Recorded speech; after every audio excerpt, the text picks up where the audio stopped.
The New England Patriots are sitting pretty financially heading into 2025. What does it mean for the product on the field? And most importantly, what does it mean for the wallet at One Patriots Place? Stick around for this Foxborough Finance episode of the Locked On Patriots podcast.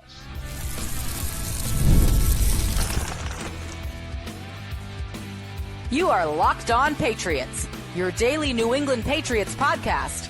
Part of the Locked On Podcast Network, your team every day. Hello to all of you Foxborough faithful. Thank you once again for making Locked On Patriots a daily part of your New England Patriots coverage. I'm your host, Mike Debate. I cover your New England Patriots for the Patriots country. Reach out to me. Let me know what's on your mind on X at MDABATENFL. You can catch me over where the skies are blue on Blue Sky at MDABATENFL.bsky.social. And of course, if you're looking to show some social media love to Locked On Patriots, please do so on our X account at LO_Patriots. And Pats fans, today's episode is brought to you by our good friends over at FanDuel. New customers can bet just $5, and if you win, you'll score $200 in bonus bets. Download the app or head to FanDuel.com to get started. Pats fans, it may be Super Bowl weekend, but the Patriots are already on to 2025. They have the coaching staff set, and now it's time to focus on the product on the field. More importantly, it's time to focus on finance, and that's what we're going to discuss today. A Foxborough Finance Masterclass on the agenda today, led by who else? The best in the business. When we need the definitive word on anything and everything related to the Patriots salary cap situation, we seek the wisdom and counsel of my good friend and guest today, the most knowledgeable source when it comes to anything and everything related to the Patriots cap situation. You know him as the PatsCap. He is my good friend, Miguel Benzan. It's my honor to bring his wisdom and counsel back to the podcast today. Welcome back to Locked On Patriots, my friend. Thanks for joining me. Anytime, Mike. It's been a while. Do like listening to Ghosts. And just on, oh my gosh, what's that show you guys do with like the other hosts? The NFL Squad Show. The NFL Squad Show. Oh my gosh. I wanted like, all right, I like listening to that one too. I like the crossover, man, especially Steve. You got a new guest. You had Dan Kelly on the other day. I haven't heard his voice. And I'm Cam, right? His name is Cam. Okay. Absolutely, Cam Stewart, the Locked On Patriots postcast. Yeah, a lot of exciting guests lined up for the next couple of weeks as well. We appreciate your support as always, my friend. Thank you. You're welcome. And as advertised, folks, if Miguel is on the screen, you know it's going to be a Foxborough Finance Masterclass. We can't wait to get into all of it with him. We will do it in just a second. Yes, Super Bowl previews will happen. Miguel and I are going to be giving you our thoughts on what's going to happen in Super Bowl 59 this weekend. But let's get right into the business of the day, my friend, and that is Foxborough Finance. Miguel, we keep hearing that the Patriots are going to have a treasure trove of salary cap space to work with this offseason. Now, according to your calculations, the most recent that I've seen, your Patriots salary cap space number has the Patriots right now hovering at about $128 million before free agency starts in March. As a matter of fact, your exact number that I saw most recently, $128,735,845. Now, keep in mind, folks, this is a projected number at the start of free agency in March. It's important to remember this number is going to be adjusted for the expenses that most of the mere mortals, when it comes to reporting salary cap information throughout the national media, they just can't account for it. They don't have a line of sight for it, or they just choose to look the other way. Not my good friend here. He accounts for every single penny, and he's always right on the mark. So, Miguel, for the benefit of our listeners today, if you will, please walk us through how this process gets started, what it means for the Patriots heading into the start of the league year. All right. So what basically Mike was referring to is that my number, right, it has a $10.3 million adjustment for the incentives and guaranteed salary offsets from last year. Like, for example, some players did not earn the incentives. For example, David Andrews, he did not earn his playing time incentive. So Patriots got a credit. They got a credit for a lot of players not earning likely to be earned active roster bonuses. All right. So that's why it's 10.3. No other site right now, as of now, don't account for that 10.3. All right. We all have different numbers for the different cap space numbers because we're different using league projection for the league cap number. No, there's two unofficial numbers we're waiting for. We're waiting for the official adjustment number. I have it as 10.3. The other sites have it currently as 0. All right. Mm-hmm. And I'm using $275 million for the league cap number. All right. I think over the cap is using $272.5 million. So that's why there's a little bit of a difference in our numbers. Sometime between now and the start of free agency in March, we'll get those numbers. I would like that see that happens sooner than later, but my experience is they're going to drag it out. All right. Mm-hmm. I've been dragging it out lately. So when I say I have them with $128 million, that's depending if I'm completely right on the adjustment number. I'm usually close. I know it's going to be up there, and it's not going to be 0. So Mm-hmm. I'd rather have my number at 10 million and be off like a couple $100,000 than 0 and be off by 10 million. Sure. All right. Okay. So right now, between what's going to happen between now and the start of free agency, the Patriots are going to decide on a couple of tenders. Christian L is going to be a restricted free agent because he has 3 accrued seasons. All right. I'm getting the feeling from people I've talked to that the Patriots will make him an offer. All right. It's not guaranteed, folks. And so that's about a $3 million hit. All right. And then there's Ben Brown, Alex Austin, Jeremy Farms, and Durante Jacobs. They're all going to be exclusive rights free agents. Basically, the word in this case is like, so Patriots make them an offer. They have to take the offer in order to play in the NFL next year. Mm-hmm. Right. So that's I've counted for that. So some of the sites, I don't think any of the other sites are projecting those things in there. All right. And I know the other sites, I know OTC is not including the off-season workout bonus.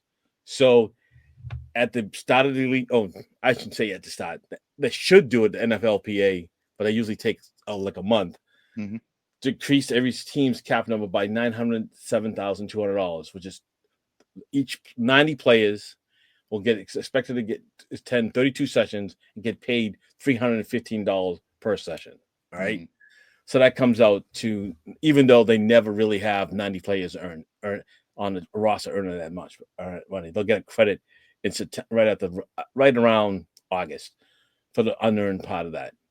The Patriots, I was going to say this, Mike, are in such great shape in terms of the cap that they could sign Tee Higgins to a good size deal and still lead the NFL in cap space. Miguel just sent Patriots Nation into a frenzy right there. Now everybody is going to be ready to back up the Brinks truck, get the checkbook out, and sign Tee Higgins. And look, obviously from a logistical standpoint, my friend, this is the guy that a lot of Patriots fans are hoping is going to sign in New England. That number 1 receiver that Drake May could definitely utilize, that type of take the top off the defense receiver that Patriots fans have been clamoring for really since the days of Randy Moss. They haven't had anyone with that type of skill set that can really do that here in New England. The fact that it is financially feasible is definitely music to the ears of Patriots Nation. It's more than financially feasible. I heard Albert Breer talk on the Zoe and Bertrand show, and he was talking how the Patriots made Brandon Ayuk a really good offer, $32 million over for 4 years. All right. But he turned him down. All right. So, and I hear some projections for Tee Higgins, right? And somebody had asked me, and invited me to go on. So I put on Blue Sky. I want to answer some questions. Somebody said, what would be my ideal free agent? And it's Tee Higgins is my answer, right? And if we could bring up, and then just read this week, ESPN's Dan Granzano, he projected a deal for Tee Higgins. He had him at $28.5 million a year. Mm-hmm. But I'm thinking, if in order to overcome the stigma of being a bad team, all right, that you're going to have to and I expect that there'll be some competition for him. Mm-hmm. I think in order to win a bidding war, you can't go $28.5 million. You got to go up 30, 32. So I think in this one of my spreadsheets that I sent you, I have three different scenarios for Tee Higgins. All right. So the top one is using Dan Graziano. So he's more connected to the NFL than I am. All right. Okay. And so I use his parameters. All right. $61 million, fully guaranteed, and $70 million total guarantee. All right. The next deal is $30 million just for a round. Like, I think agents like to have a round number. All right.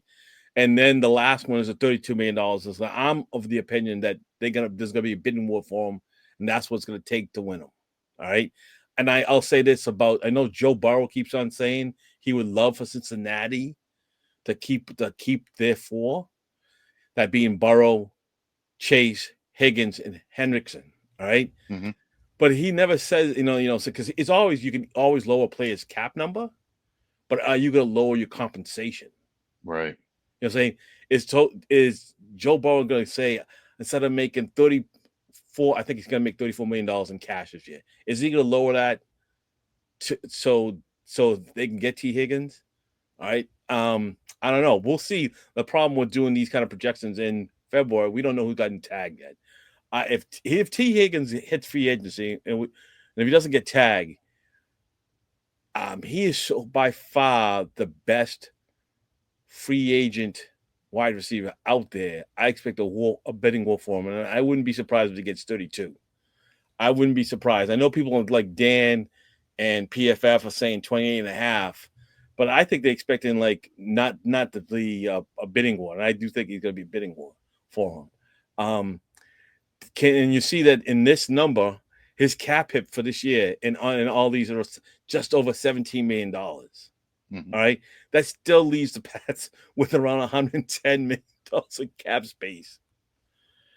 And that's just an amount.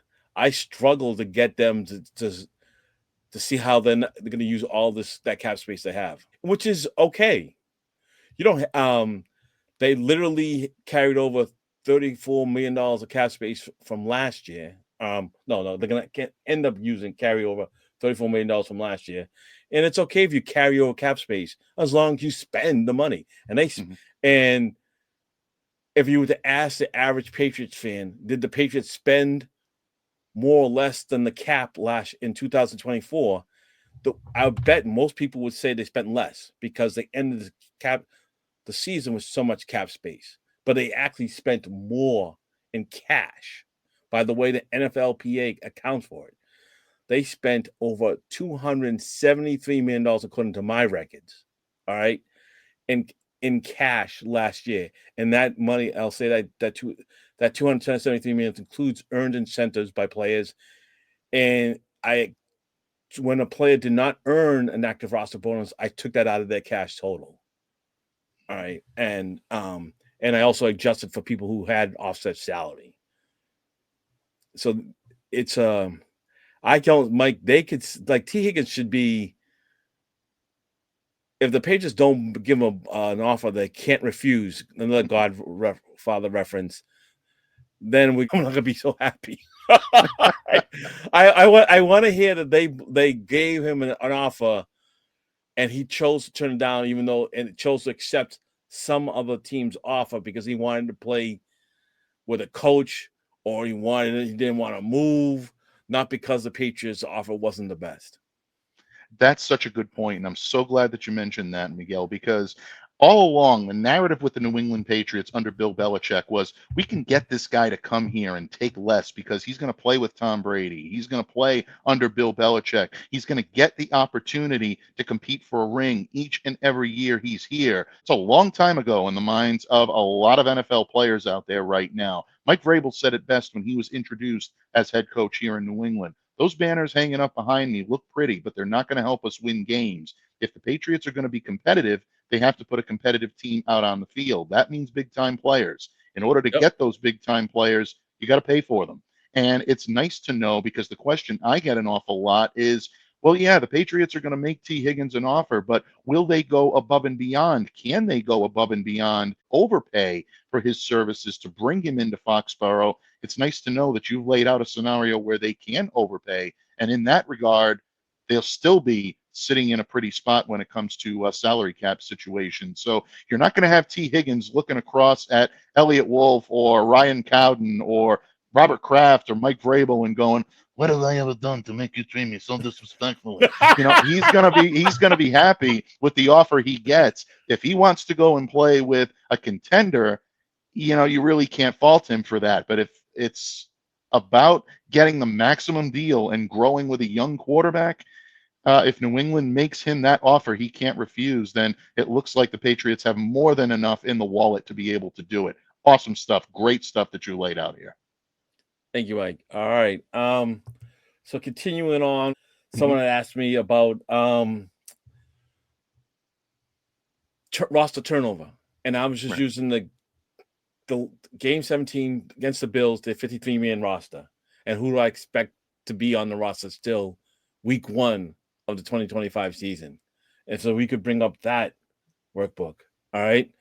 So I put in sorted, right? It's the top of people who I think of battling spots. I didn't say they're not going to make the roster. I think they're not roster locks, but they're battling. All right.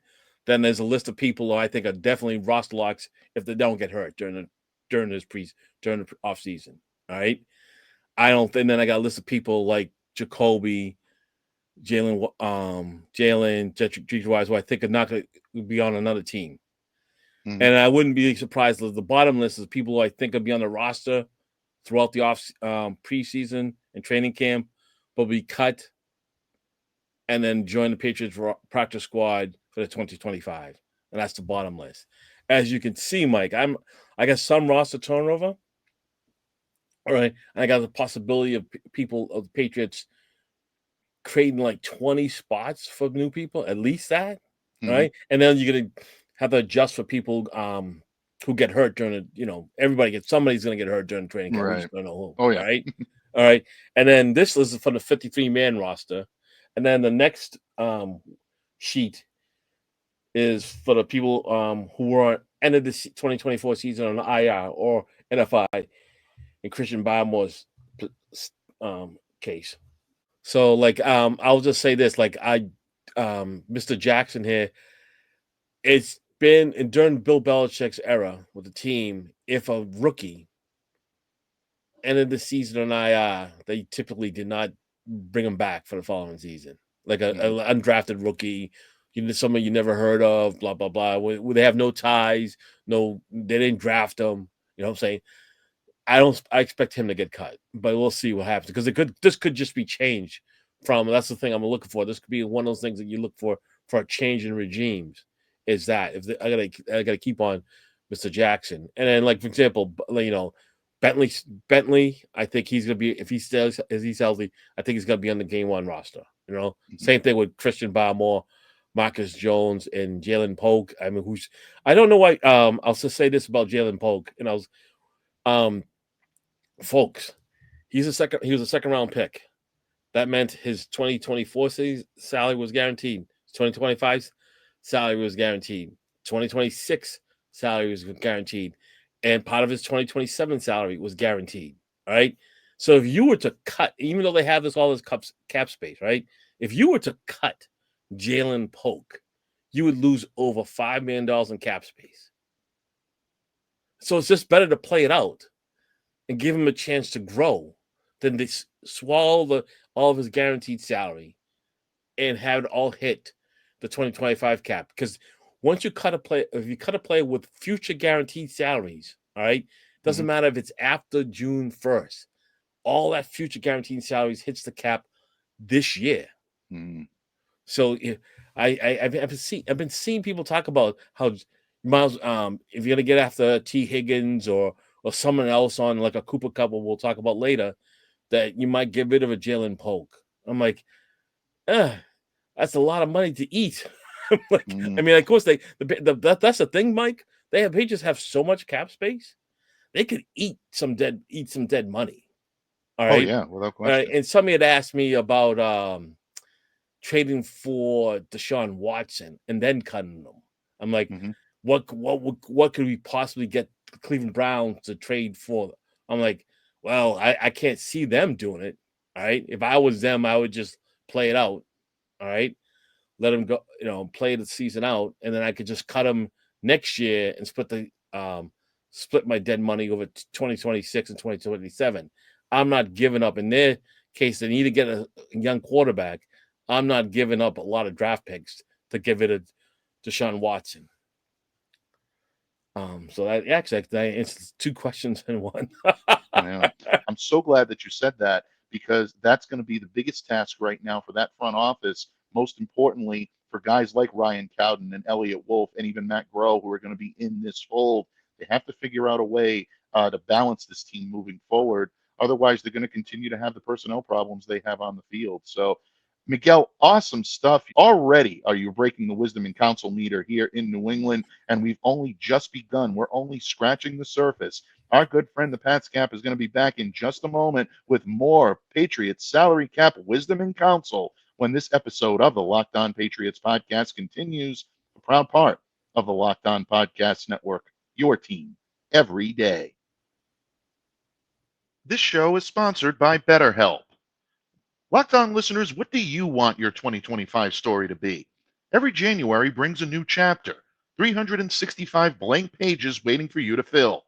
If there's a part of your life you want to rewrite or a plot twist you've been craving, why wait? Life isn't about fleeting resolutions. It's about taking control and becoming the author of your own story. Think of therapy as your personal editor, helping you craft the life you deserve.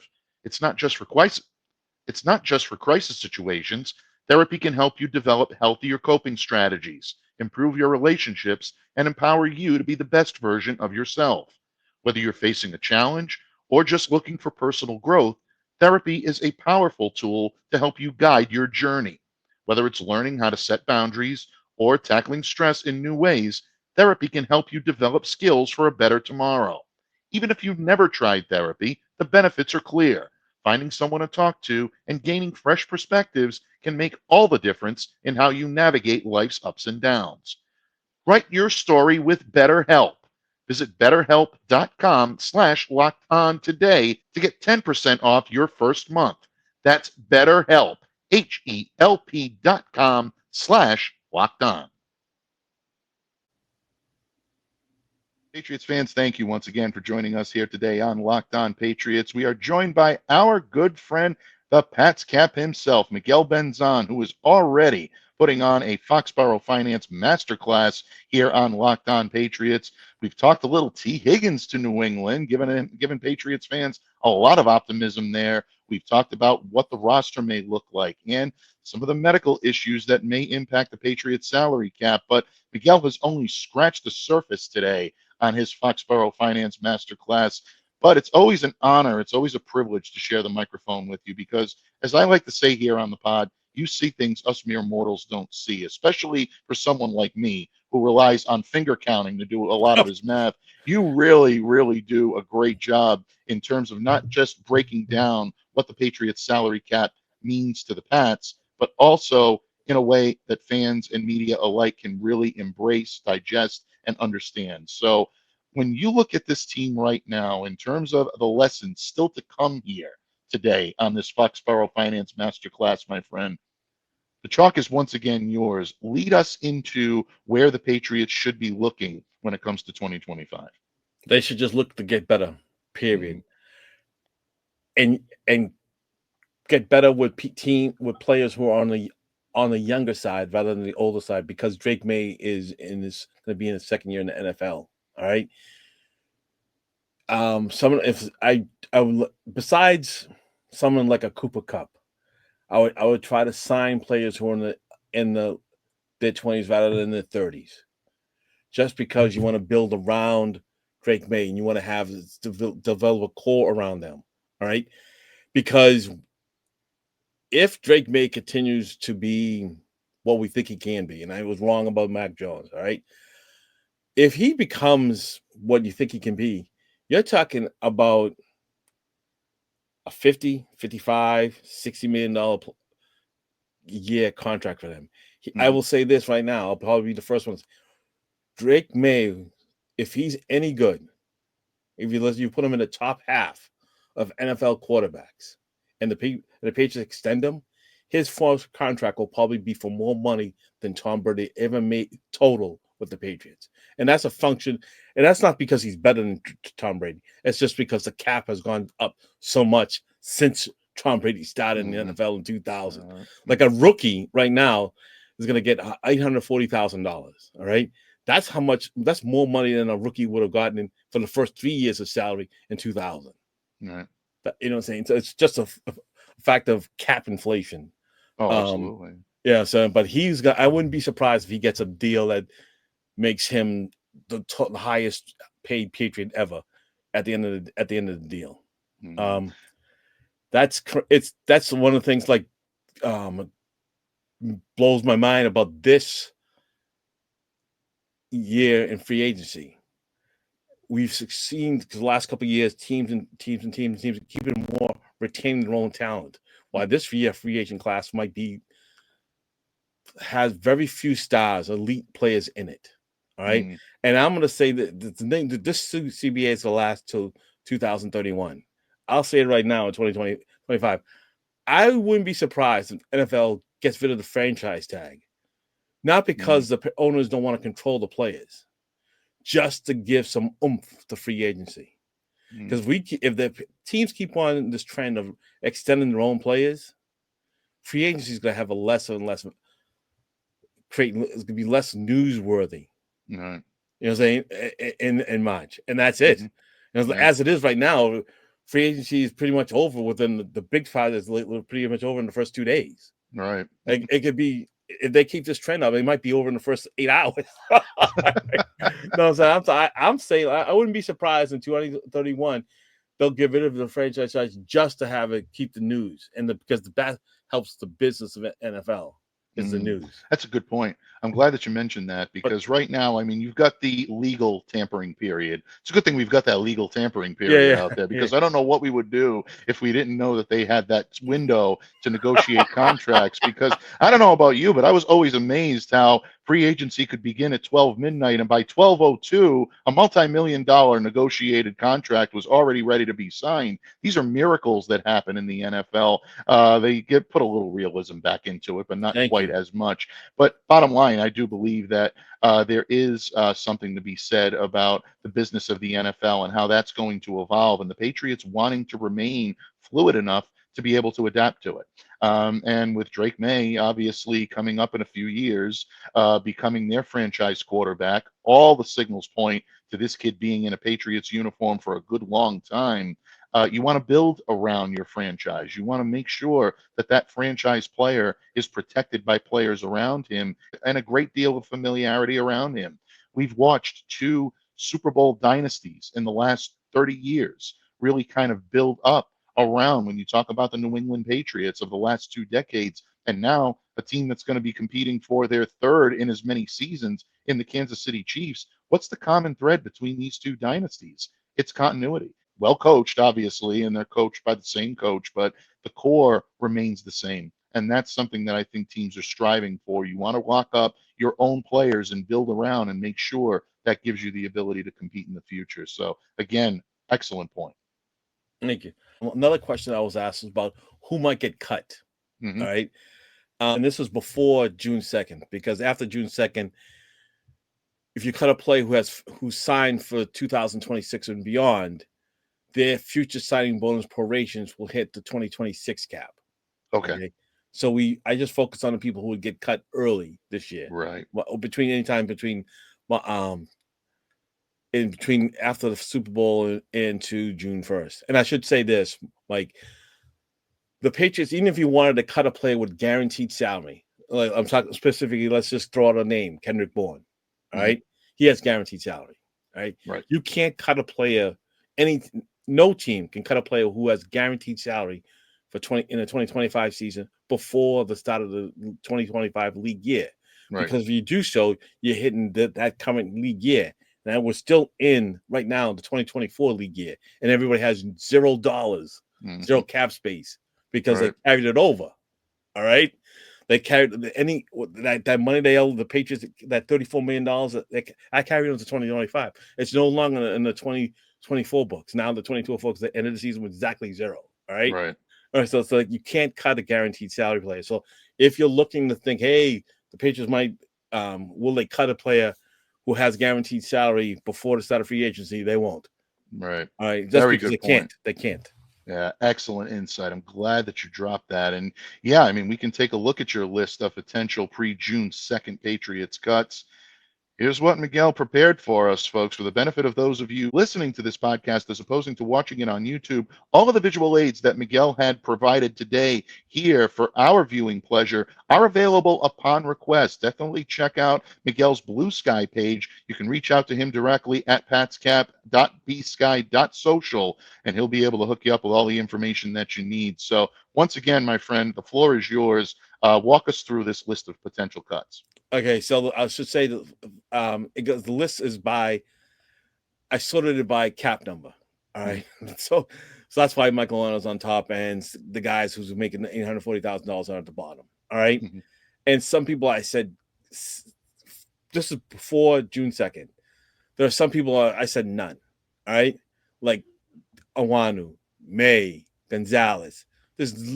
I bet our house, my house, your house, everybody's houses in my neighborhood that these guys ain't getting cut before June 2nd. All right. The people who I had said little, all right, I wouldn't be surprised if they got cut. But I would be more likely think they're gonna be on the roster throughout the entire season. Right. Like Kendrick Bourne.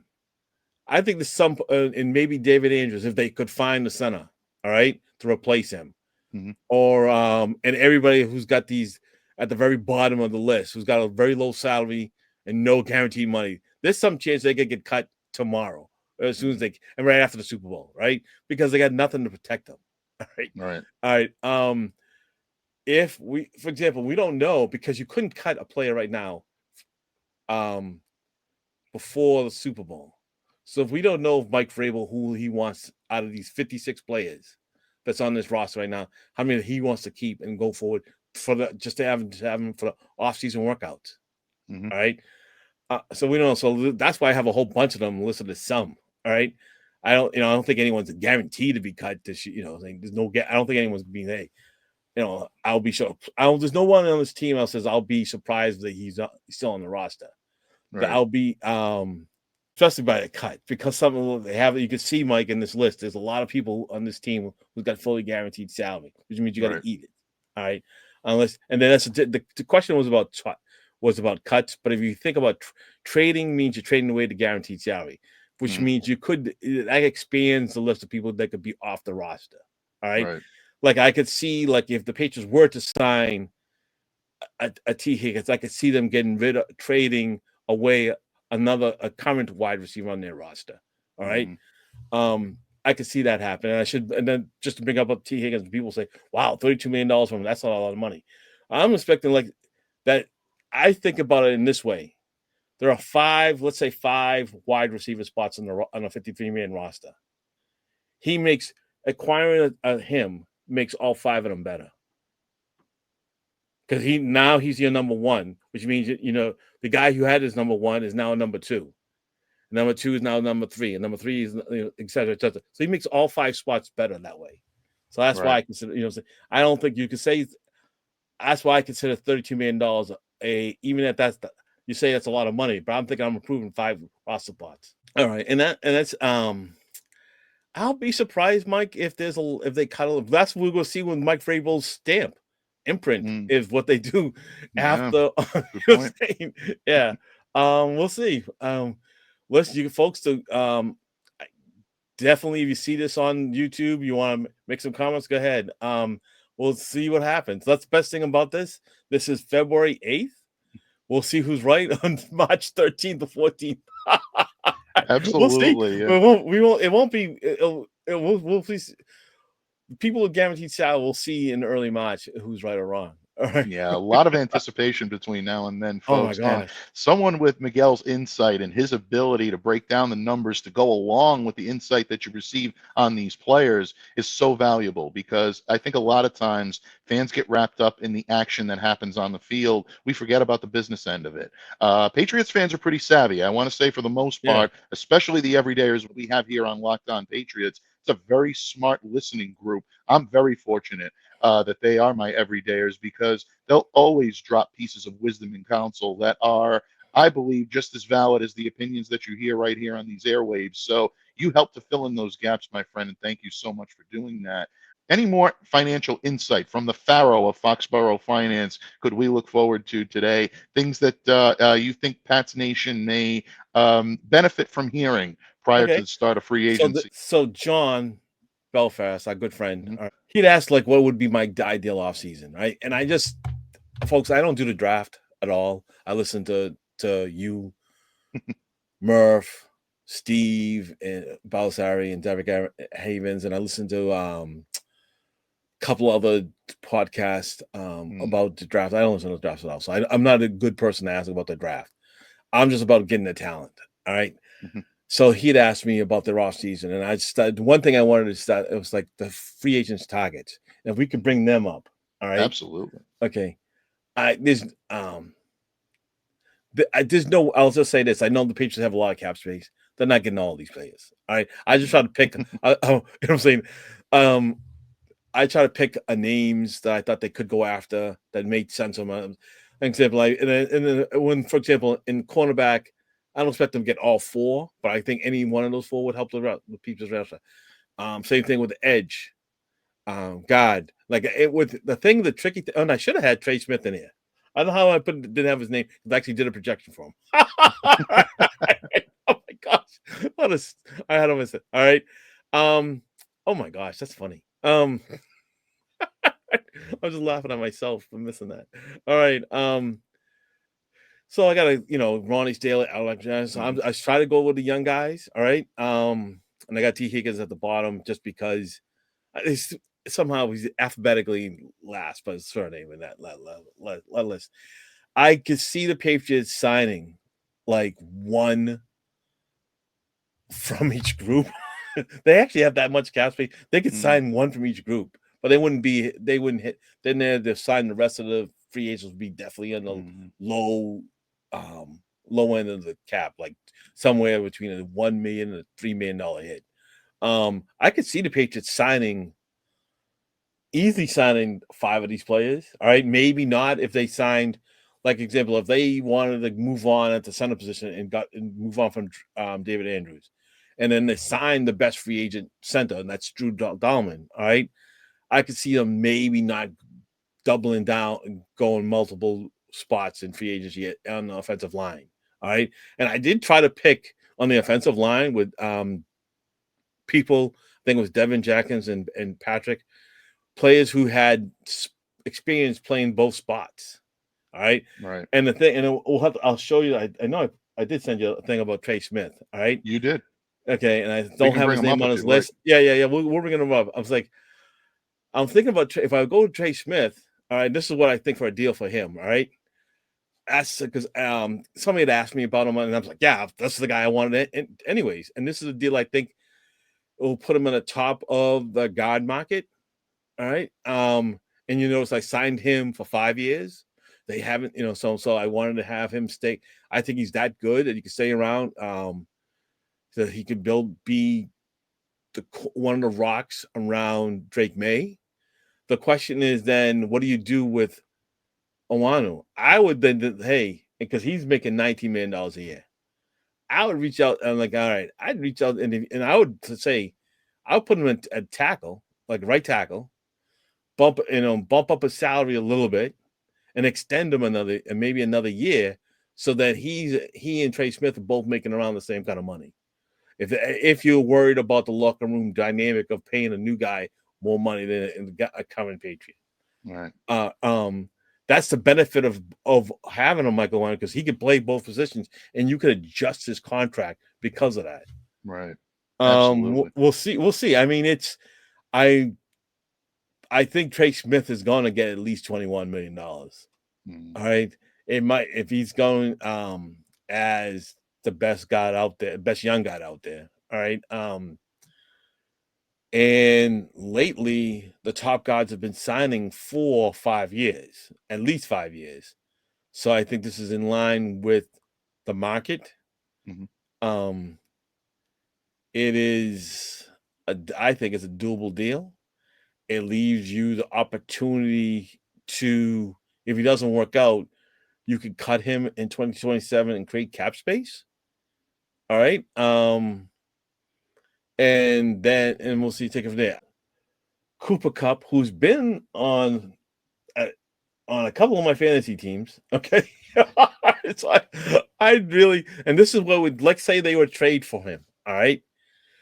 And this is what his deal will look like for the Patriots, not for the Rams, but for the Patriots going forward. And I'm presuming that they trade for him before March 17th, because on March 17th he is due a $5 million roster bonus from his team.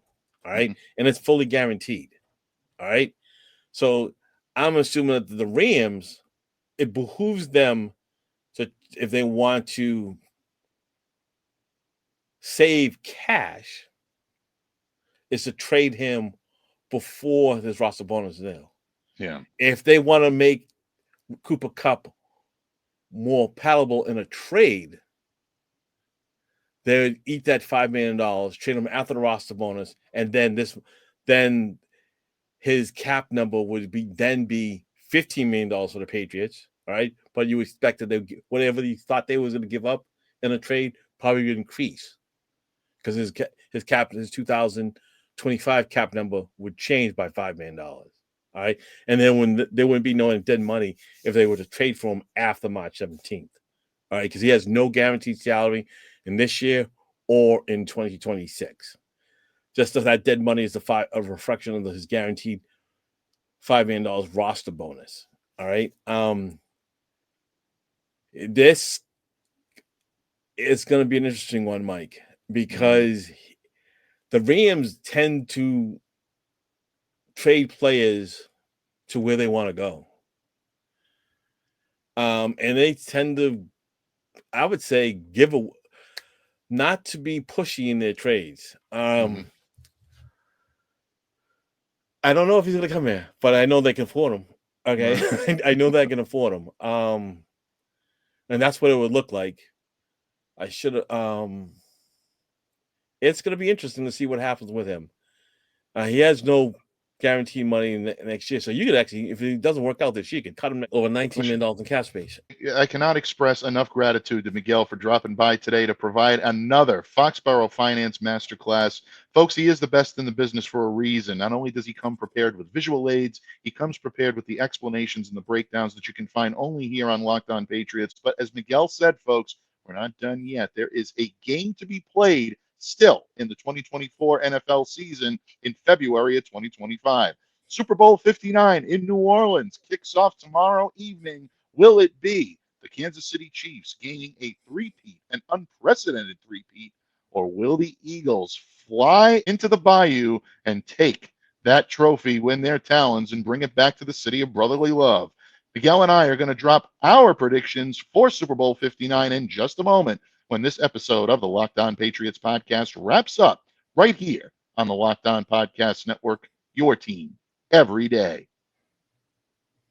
Locked On listeners, Super Bowl 59 is here. One game, two teams, endless possibilities. And there's no better way to make every play more exciting than with the FanDuel Sportsbook. Whether it's predicting the first touchdown, calling the MVP, or even betting on the coin toss, FanDuel makes it easy to get in on the action. With live betting all game long, you can adjust your bets as the game unfolds and feel the thrill from kickoff to the final whistle. The live betting feature lets you stay involved no matter what happens on the field, and the app is super easy to navigate. Plus, knowing that you can place a $5 bet and potentially win $200 in bonus bets for the Super Bowl, well, that's the icing on the cake. Download the app or head to FanDuel.com to get started. Bet just $5, and if you win, you'll score $200 in bonus bets. That's FanDuel.com. Bet with FanDuel, official partner of Super Bowl 59. Locked On listeners, the big game is almost here, and there's no better way to make it even more exciting than with Prize Picks, the best place for daily fantasy sports. With over 10 million members and billions in winnings awarded, Prize Picks makes it fun and simple to get in on the action. Here's how it works. You pick more or less on at least two players' projections. And if you're right, you could win up to 1,000 times your cash. Prize Picks even has a free pick for the big game where Patrick Mahomes only needs to throw 1 yard to win. Pair that with one or more correct pick, and you're cashing out. This week, I'm looking at the board and selecting more for Travis Kelce on receiving yards and more for a quarterback's passing yardage. But what I really love the most about Prize Picks, fast, safe withdrawals. When I win, my cash is in my account in as little as 15 minutes. So don't delay, do it today. Download the app today and use the code LOCKEDONNFL to get $50 instantly after you play your first $5 lineup. That's code LOCKEDONNFL, LOCKEDON NFL for $50 instantly after you play your first $5 lineup. Prize Picks, run your game. Pats fans, thank you so much for joining us here today on this Foxborough Finance Masterclass episode of Locked On Patriots. My friend, the PatsCap himself, Miguel Benzan, breaking the wisdom and counsel meter from the moment he first started to speak here on the pod today. All the information you could possibly need to get you ready for free agency, the NFL draft. When it comes to Foxborough Finance, Miguel has all the answers, and definitely we appreciate him bringing his wisdom and counsel here. But Miguel, we couldn't finish up in good conscience without acknowledging that there is still a game to be played. Yep. It's been a long time since the Super Bowl has been relevant here in New England. 2018 is the last time the New England Patriots were able to grasp Lombardi Trophy silver here in New England. But there is a team that right now is starting to forge their own dynasty. The Kansas City Chiefs, led by Patrick Mahomes, Travis Kelce, coached by Andy Reid, right now are the new iteration of what it means to be a dynasty in the NFL. They're attempting to go for something that's never been done in the Super Bowl era, folks, and that is three-peat as Super Bowl champions. But Nick Sirianni and his collection of Philadelphia Eagles over in the city of brotherly love would love nothing more than to spoil the Kansas City barbecue set for next week. So when you look at this game, my friend, you look at Patrick Mahomes and Jalen Hurts. Tail of the tape, pretty even as far as we're concerned. But you're a football fan just like I am. We're going to be watching this game as fans tomorrow, and it's always a treat to be able to do that. While you're enjoying your Super Bowl 59 viewing, how do you see this all playing out, and who do you think takes home the Lombardi Trophy February the 9th, 2025? Yeah, right.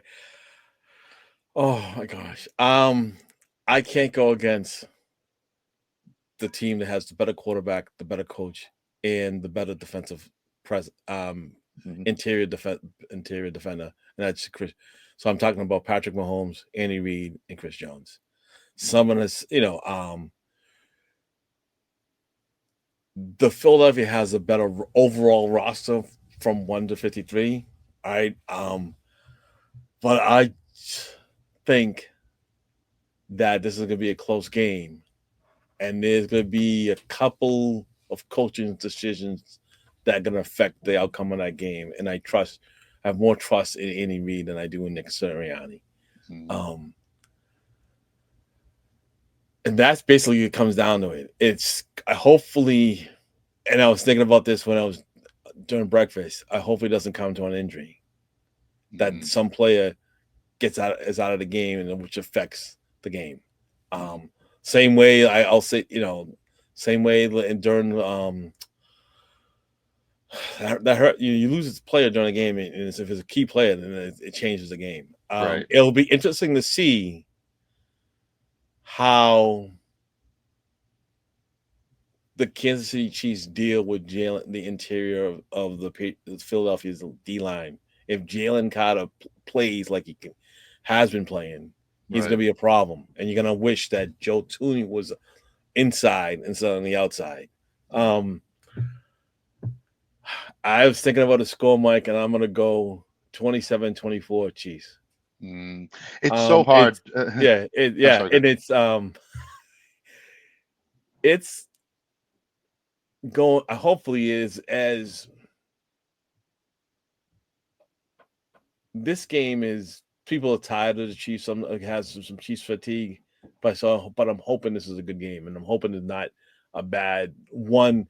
I don't believe in officiating calls. I don't believe in that whole conspiracy theory. I hope it's just a great game. I think it's going to be a great game. We'll see. It's going to be. Um, I feel bad. I'm not gonna feel that bad for the Giants fans if Barkley wins because because the Giants beat the Patriots twice in the Super Bowl. All right, I'm not gonna feel bad for them.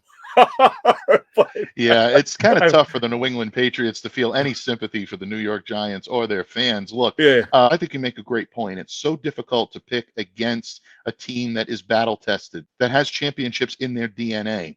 The Kansas City Chiefs have that now. Patrick Mahomes is clearly a championship level quarterback. And when the chips are down and when it looks like he is at his last level, he's going to find a way to not only compete, but put his team in position to win. We saw Tom Brady do that for so many years here in New England. yep. The coaching ability of Andy Reid is so difficult to coach against. Kansas City right now is looking like the team of destiny in terms of being able to earn that three-peat. But the one thing that continues to give me pause when it comes to this matchup, and something that really should give Eagles fans maybe a little bit of optimism, is the play of Saquon Barkley. You mentioned that. Yeah. Chiefs front four is going to be licking their chops trying to get after Jalen Hurts, and I think they're going to be able to do it on Sunday. The Eagles gave up a sack on 9.1% of their pass plays. That was a rate that was only eclipsed by the Chicago Bears this year. So that team can get after the quarterback, but when you look at what Saquon Barkley brings to the table and how he can take that pressure off, he's averaged 147.3 rushing yards in the last 3 playoff games alone. Saquon Barkley is quote unquote in a zone, folks. And I think that zone continues on Sunday. I think the speed, the power to turn those short yardage runs into big explosive plays is something that the Chiefs defense is going to have to hit on every single time. They're going to have to stop him at every turn. If Barkley starts to turn those plays into big gain yardage, that confidence is going to grow. Then you're going to see Jalen Hurts start to utilize him, I believe, as maybe a pass catcher out of the backfield and try to make him a dual threat. If you start seeing these things from Philadelphia, that defense is going to lock down. That offensive line is going to grow in strength. And that offensive line of the Philadelphia Eagles, one of the best in the league, arguably, in my opinion, the best in the league. Based on that, I think you might see an upset here in New Orleans on Sunday. I'm going to go with the Philadelphia Eagles here. I'm going to say fly, Eagles fly, to the tune of 28-24. Sirianni's group gets their ring and spoils the three-peat party for the Kansas City Chiefs. But again, my friend, I can't necessarily argue with your choice because as the great Ric Flair says, to be the man, you got to beat the man. Yeah, exactly. And the Philadelphia Eagles haven't beat the man just yet. No, it's going to be so the funny one of the wide receivers coach for the Eagles is Aaron Moorhead. One of my sisters taught him in high school. Oh, that's awesome. That's great. So you gotta love that. Yeah, so like I know my sister family was waiting for him. I was like, I don't think she's gonna like this answer. My kid Vic in the Kansas City, but two of her daughters are Swifties, so they're rooting for Kansas City. So of course, absolutely, and of course you got the Swiftie army that's going to be out in droves for the Kansas City Chiefs on Sunday. God. Miguel, I completely agree with you. Put all the official talk aside. Let this game be decided by the players on the field, and if you do that, I think it's going to be a fun Super Bowl to watch. It's an exciting one. I think you have two evenly matched, exciting teams ready to go at it. I, for one, can't wait to watch. I can't wait for it to watch. It's funny because this Super Bowl is, no matter what, it's going to be historic. It will, and it's kind of cool to watch that. Well, hopefully the game is up to the historic standards. Absolutely, that's all I got. And the good absolutely, folks, if you want a copy of the workbook I sent to Mike about this, just reach out to me in Blue Sky.